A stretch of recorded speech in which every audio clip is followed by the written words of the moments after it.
Well, the conflicts in Iraq and Afghanistan are taking their toll on the U.S. military, and that's of growing concern to top military officers. One of Washington's senior military advisors says reinstating the draft is one option if the U.S. is to maintain current deployment commitments.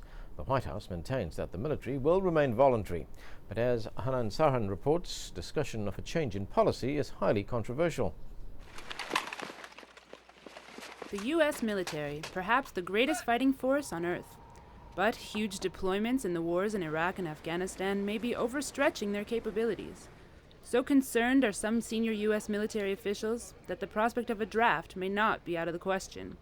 This is how Lieutenant General Douglas Lute explained his view on U.S. National Public Radio on Friday. I think it makes sense to certainly consider it, and I can tell you it has always been an option on the table, but ultimately this is a policy matter between meeting the demands for the nation's security by one means or another. It's a policy matter that would not be without controversy, and that's evoked mixed reaction on the streets of Washington. I think that it's very likely that it may have to come to that, and if that's what it takes to get things done, I think that's an acceptable concept. That's not going to happen. Politicians would not allow their children to go to war, and the middle class would immediately put a stop to it. But I don't think either of those options are good, and the main issue is that we went to war for stupid reasons. The U.S. hasn't had mandatory military service since the Vietnam War.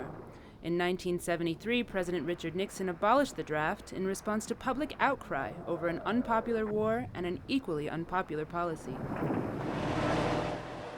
Americans are now growing increasingly weary of the war in Iraq. Daily images of death and destruction, along with a sense of futility about the U.S. presence there, have made support for the war plummet. It's now at an all-time low. The Pentagon reports it's surpassed its recruitment goals for the month of July.